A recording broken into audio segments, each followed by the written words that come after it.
Bismillahirrahmanirrahim. Assalamualaikum warahmatullahi wabarakatuh.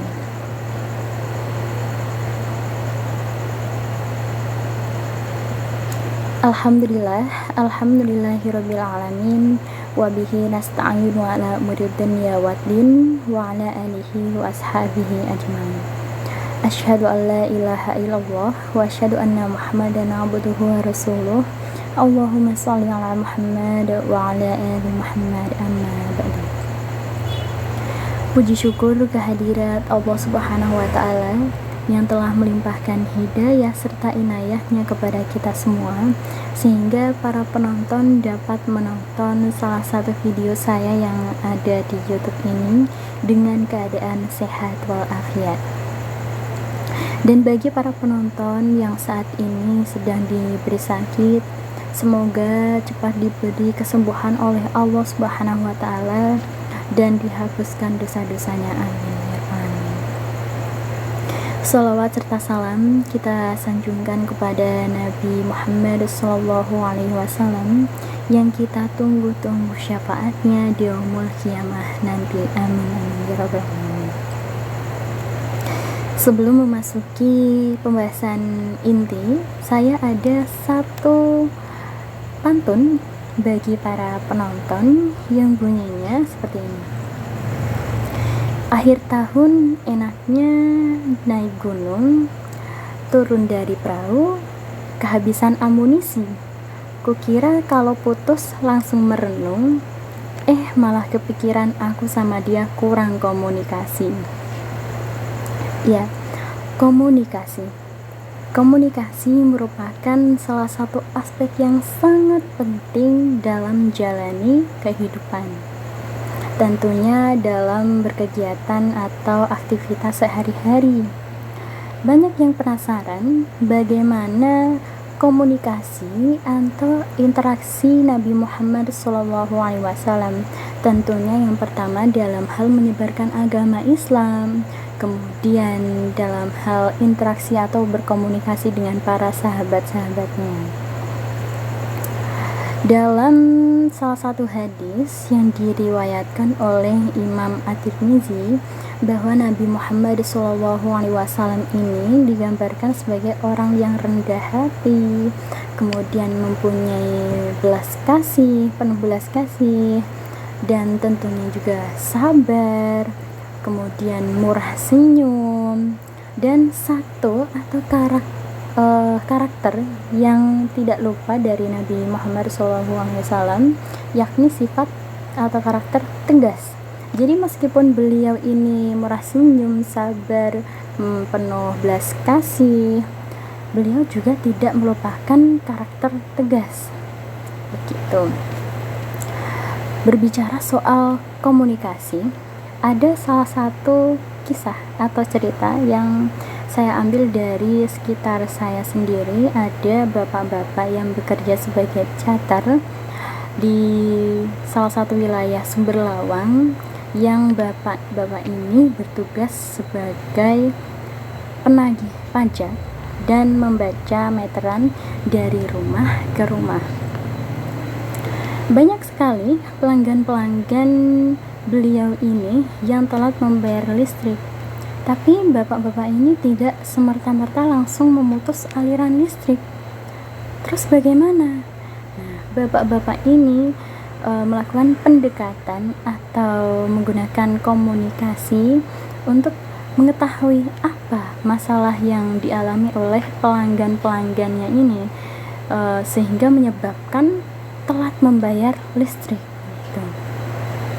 Jadi kalau diperdetail, dalam pekerjaan si bapak ini bukan hanya kesabaran yang diuji, tetapi juga sifat atau karakter, istilahnya memahami orang lain. Karena kalau diperhatikan atau lebih detail, memahami itu adalah salah satu sunnah dari Rasulullah SAW yang terdapat dalam salah satu ayat-ayat di Al-Quran, yakni surat Al-Furqan ayat 63 yang bunyinya seperti ini.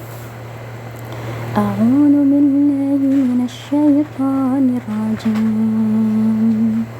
Wa ibadur rahmanil ladzina yamshuna 'alal ardi hawna wa idza khatabahumul jahiluna qalu salama.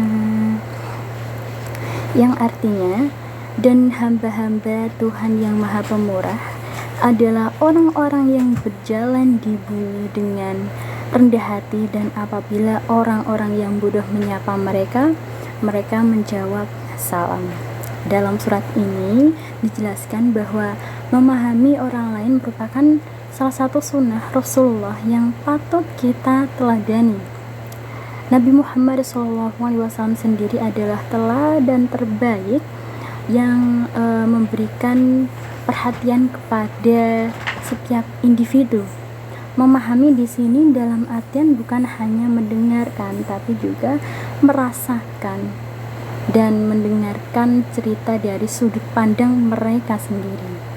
Jadi kembali lagi ke bapak-bapak yang bekerja sebagai cater ini, beliau tidak hanya melakukan pendekatan lewat komunikasi dengan para pelanggan, tetapi beliau juga melakukan sunnah atau meneladani salah satu sunnah Rasulullah, yakni memahami masalah apa yang dialami oleh para pelanggannya sehingga para pelanggan tersebut telat membayar listrik begitu. Jadi selain tindakan tegas yang dilakukan beliau, juga beliau harus memahami, jadi tidak langsung cut off dan langsung bertindak mungkin terlalu anarkis, kasar sebagainya begitu. Dan kenapa kita harus meneladani salah satu sunnah dari Rasulullah ini, dan ke pembahasan yang tadi sabar, kemudian penuh belas kasih, karena Allah itu gak tidur. Allah itu janjinya pasti. Bapak-bapak yang bekerja sebagai cater, bapak-bapak yang sabar, Allah akan membalas dengan kebaikan yang lainnya. Mungkin entah bapak-bapak ini dibalas dengan hal di bidang ekonomi atau di bidang lainnya, yang pasti Allah lebih mengetahui apa yang baik bagi kita. Mungkin bagi kita itu adalah sesuatu yang buruk, tapi bagi Allah itu adalah sesuatu hal yang baik, dan sebaliknya. Dalam surat Al-Baqarah ayat 255, ini adalah ayat kursi yang dimana artinya Allah tidak ada Tuhan selain Dia yang maha hidup, lagi terus-menerus mengurus makhluknya. Dia tidak dilanda oleh kantuk, pun tidak dilanda oleh tidur. Miliknya lah apa yang ada di langit dan apa yang ada di bumi. Tidak ada yang dapat memberi syafaat di sisinya tanpa izinnya. Dia mengetahui apa yang ada di hadapan mereka dan apa yang ada di belakang mereka. Mereka tidak mengetahui sesuatu apapun dari ilmunya kecuali apa yang Dia kehendaki. Kursinya atau ilmu kekuasaannya meliputi langit dan bumi. Dia tidak merasa berat memelihara keduanya. Dialah yang maha tinggi lagi maha agung. Mungkin cukup itu dari saya, atau khitbah dari saya. Bila ada salah kata, saya mohon maaf, dan bila ada hal yang menyinggung para penonton, mohon maaf yang sebesar, saya memohon maaf yang sebesar-besarnya. Cukup sekian, terima kasih. Wassalamualaikum warahmatullahi wabarakatuh.